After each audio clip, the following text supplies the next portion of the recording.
আমাদের 100 কোটি plus fund আমাদের কাছে ইতিমধ্যে এসে পৌঁছেছে এবং আমরা এ পর্যন্ত ওই টাকাটাকে খরচ করার একটা পরিকল্পনা দাঁড় করিয়েছি। খাদ্য সামগ্রীতে 30 কোটি, আমাদের শিক্ষার জন্য 20 কোটি এবং পুনর্বাসনের জন্য 20 কোটি, 30 কোটি এবং ব্যবসায়ী যারা ক্ষতিগ্রস্ত হয়েছেন, ক্ষুদ্র ব্যবসায়ী এবং কৃষক যারা ক্ষতিগ্রস্ত হয়েছেন তাদের জন্য 30 কোটি টাকা খরচ করার পরিকল্পনা হাতে নিয়েছি। এর বাইরে পরবর্তী কোনো দুর্যোগ হলে সেটা যেন আমরা মোকাবেলা করতে পারি বা সেটা যেন খুব বেশি ভয়াবহ রূপ নিতে না পারে, সেটার জন্য আমাদের একটা আলাদা প্রজেক্ট আছে। সেটার এখনও আমরা চূড়ান্ত করতে পারিনি যে সেখানে আমরা কতটা খরচ করবো। এটা নির্ভর করবে ফান্ড আর কি আসছে না আসছে, তবে আমরা খুব শীঘ্রই ফান্ড নেওয়া বন্ধ করে দেবো। আমরা অবশ্য বলেছি একাধিকবার। আর ভাই যেটা বলেছেন, জাকাতের টাকার কিন্তু একটা সুনির্দিষ্ট খাত আছে, একটা নির্দিষ্ট ধরনের ব্যক্তিদের জন্য জাকাতের টাকা ব্যয় করতে হয়। এটার মৌলিকভাবে বলা যায় একেবারে হতদরিদ্র মিসকিনদের জন্য। এই জন্য আমরা সবসময় বলি যে বন্যার্থদের সেবায় বা বন্যার্থদের সহযোগিতায় জাকাতের অর্থ যথাসম্ভব না দেওয়াটাই নিরাপদ।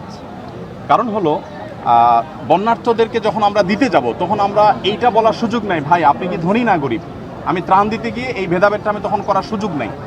বাট আমাদের জেনারেল যে জাকাত দিতে যাই তখন কিন্তু আমরা একটা ফর্ম দিই, সেই ফর্মের তথ্যপত্র নেই, তার কি অ্যাসেট আছে না আছে ওইটা আমরা নিরূপণ করি। এখানে যেহেতু সেই সুযোগ থাকছে না, এই জন্য আমরা বলি যদি কেউ জাকাতের টাকা এখানে দেয়ও তাহলে তার একটা পার্সেন্টেজ 30 বা 40% টাকা তিনি যেন মাইনাস রাখেন। অর্থাৎ 100 জনকে ত্রাণ দিলে তার 30 বা 40 জন হয়তো বা তিনি জাকাতের হকদার না।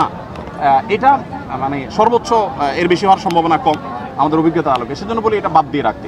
অর্থাৎ জাকাতের টাকা ত্রাণের ক্ষেত্রে যদি জেনারেল ত্রাণের ক্ষেত্রে দেন তাহলে একটু হিসাব করে দিতে হবে। আর যদি পার্টিকুলার কোনো গরিবকে আপনি দেন তাহলে কোনো হিসাবের দরকার নেই, জাকাতটা আপনি দিতে পারবেন। অর্থাৎ একজন গরিব আপনি জানেন আপনার এলাকার বা কারোর মাধ্যমে আপনি নিরূপণ করতে পেরেছেন যে তিনি আসলে জাকাতের হকদার, তার আসলে কিছু নাই, তো তাকে অবশ্যই আপনি ত্রাণের টাকা জাকাতের টাকা থেকে দিতে পারবেন। ধন্যবাদ। পরে এসেছে একটু যদি বলেন টোটাল কালেকশনটা কত হয়েছে একটু যদি আরেকটা একটু ছোট করে শেষে দিয়ে জানতে চাইব যে এই যে দেশবাসীর ভালোবাসা, এই যে আস্থা, আসুন্না ফাউন্ডেশনের উপরে যে আস্থা ভালোবাসা, একটু দেশবাসীর উদ্দেশ্যে কি বলবেন? দেখুন, আসুন্না ফাউন্ডেশন শুরু থেকে এ যাবৎকালে যেভাবে কাজ করে আসছে সেটা অত্যন্ত ক্লিয়ার এবং পরিষ্কার। আমার মনে হয় এই কারণে সাধারণ মানুষ আমাদের প্রতি আস্থা রাখেন।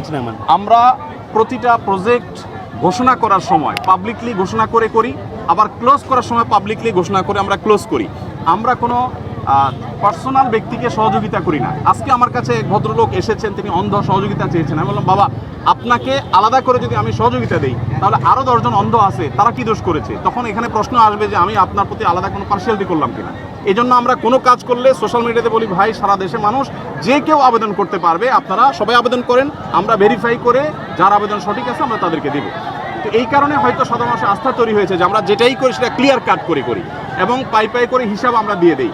এবং আপনাদেরকে একটু বলে রাখি,